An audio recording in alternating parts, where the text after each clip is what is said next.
Viewers नोंथांमोन आंनो दिनैहाय मोनाबिलि समावहाय मोनसे गोदान टपिक लाना फैदों। दिनैनि टपिकआनो जादों आं फंनैसो राजनितिकनि सोमोन्दै सावरायगोन। नोंथांमोना थाम्बनेल एबा टाइटेलावहाय नुनानै मिथिखाबाय जानांगौ। मानोना साननै सानथामनि सिगाङावहाय नैबे भिडिअखौ आं मोनदोंमोन। मानोना आं बेखौ फेसबुकनिफ्राय लाखिदों। मानोना सीएम साराहाय आसामनि सीएम साराहाय मा बुंखो नोंथांमोना सिगांग्रोखौ खोनासंनानै लादो आरो आं बिनि उनावहाय फंनैसो खोथा बुंगोन आरोना। মইতো মোৰ লক্ষ্য এটাই যে বড়ো তিনিওটা ৰাজনৈতিক দল এটা হ'ব লাগে আৰু মইতো বিচাৰো যে বড়ো ৰাজনৈতিক দলসমূহ একলগ হ'ব লাগে।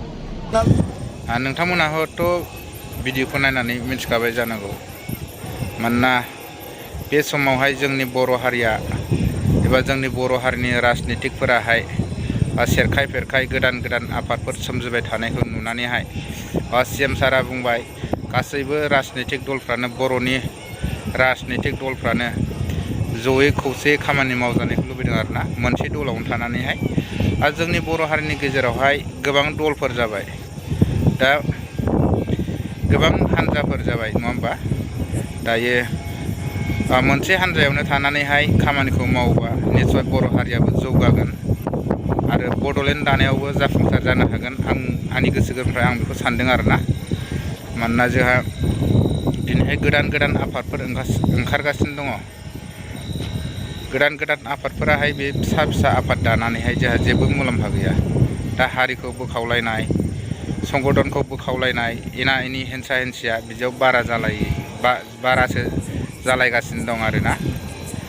दायो बेनिखायनो आंबो सानदों आरोना, आंबो बुंनो सानदों बेखौनो। दायो मोननै मोनथाम हान्जा थायालासिनो गासैबो मोनसे दल संगठनावनो ज' जानानैहाय खामानिखौ मावोबा निश्चय बर' हारिनि थाखाय मोनसे गिदिर जाफुंसार खामानि मावनो हागोन। आं बेखौ मिजिं थिसनदों आरोना, आरो आं बेखौ नुहुरदों। बेनिखायनो आं दिनैहाय बे टपिकखौ बुंनाय जाबाय। दिनै जोंहा साननानै नायोबा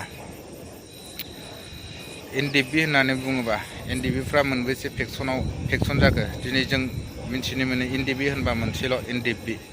दिनैहाय एनडिएफबिया मोनबेसे फेक्सन दं दिनैसिम, जेरावहाय सिगाङावहाय डिआर नाब्लानि, ओमफ्राय गबिन्द ग्रुप, बिनिफ्राय जाबाय धीरेन बर', ओरै थाबाय संबिजित, ओरै थाबाय आरो संबिजितनिफ्राय ओंखारनानै एनएलएफबि जालायबाय।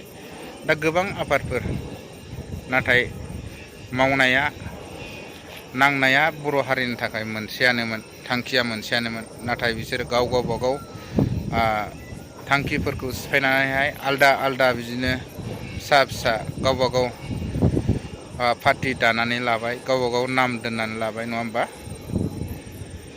दायो जोंनि बर' हारियाहाय बेफोरबायदियावनो मालायफोरजों नाख्रेबजानाय, नासयजानाय, बेफोरबायदियावनो बांसिननिफ्राय बांसिन जालांगोन। आरो उननि समफ्रावहाय बर' हारिया अलखदाव गोग्लैबायोबा बायसान्सआव आरो बेखौ रावबो बोखांफिननो हानाय नङा। जा सिगाङाव जादोंमोन बेफोरबायदिनो जालांबाय थागोन आरो बिदिनो मालायफोरजों नासयजाबाय थागोन आरो नेवसिजाबाय थागोन। दा जोंहा थानायावनो जोङो खौसे जानो रोङाबा उननि समफ्रावहाय आरो मा जालांगोन बेफोरखौथ' जों रावबो रायजो राजाफ्राबो बुंनो हाया नङा होमबा।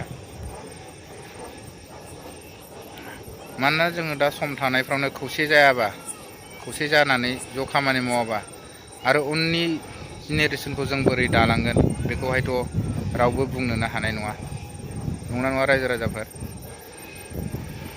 आंनि भिउआर्स नोंथांमोन, दिनैनि भिडिअखौ बेखिनियावनो दोनथ'नाय जासिगोनलाय नै। मानोना खोमसिया साग्लोबबोहांबाय नै मोनानायजों लोगोसे। गोजोनथोंसै दे लोगोफोर, थेंकिउसै।